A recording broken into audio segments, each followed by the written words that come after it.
به رادیوی پیام نواری رسید که از تا چه حد گرسنه بودن تیم قرصک‌زنی رئیس جمهور تاجیکستان حکایه میکند.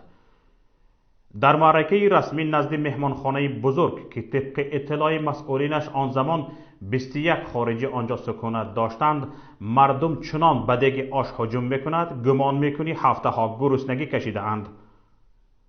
یادتان باشد آخر هفته گذشته در شهر خوجند با اشتراک رئیس جمهور امامعلی رحمان در دایره سفر کاریش به شهر و ناحیه های ولایت سغد به فعالیت مهمانخانه سغدیان آغاز رسمی بخشیده شد. همچنین در حاشیه افتتاح این مهمانخانه بخشیده به عید خربوزه فستیوال آش پلو هم دایر شده، رئیس جمهور از دیگ‌های آش پلوی 500 کیلویی و 1 تنگی دیدن کرده بود.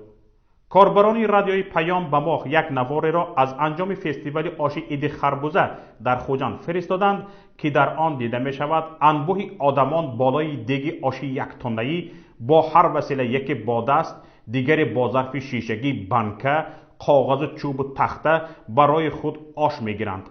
دیده می شود چنان مردم به دیگ هجوم می کنند که گمان می کنید چند روز آخر در کجای آنها را گرسنه و تشنه نگاه داشته باشند. همگی چند دقیقه قبل از این تلاشی شدن آش، رئیس جمهور تاجیکستان از دیگ بزرگ دیدن کرده بود. به همگان معلوم است که هر نقطه را که سفر رئیس جمهور به آنجا به نظر گرفته شده است از 1 ماه قبل آماده می سازند. تمام مسائل بیخطری به نظر گرفته می شود و راه یافتن حتی 1 نفر شخصی در چشم مقامات امنیتی شبهناک در زمان حضور رئیس جمهور غیر امکان است. روی خط شرکت کنندگان در واخوری با رئیس جمهور هم همیشه یکسان است. آن عبارت از همان گروه قرصک زن که در تمام واخوری ها رئیس جمهور را همراهی میکنند و گروه معینی بلیگویان محلی که اساساً از کارمندان حکومت انتخاب میگردد. امکان راه یافتن مردم عادی به همین معرکه آشپزی هم بنابر مسائل امنیتی بسیار کم است. با گمان غالب آنهایی که به دیگ آش به این شیوه هجوم کرده اند همان گروه قرصک زنی پسپایان یا کارمندان حکومت محلی هستند، همانهایی که از مسچاه یک خلطگی کارتاشکه و از ظفرآباد حتی کورپچه های زیرشان را برداشته برده اند.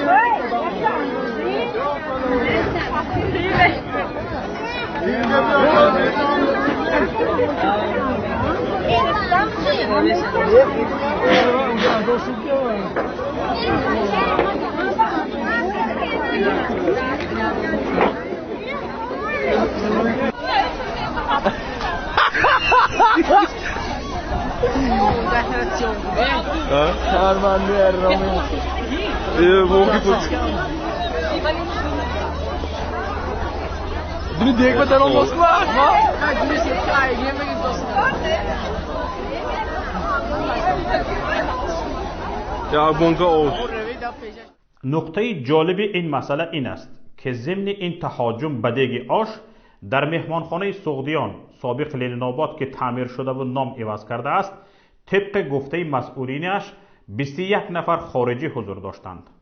ما از 25 август аллакай меҳмононро қабул карда истодем. баъд аз истифода додан 21 нафар меҳмонон аз давлатҳои изроил, русия, англия, ӯзбекистон, аз давлатҳои германия, амрико иқомат доранд.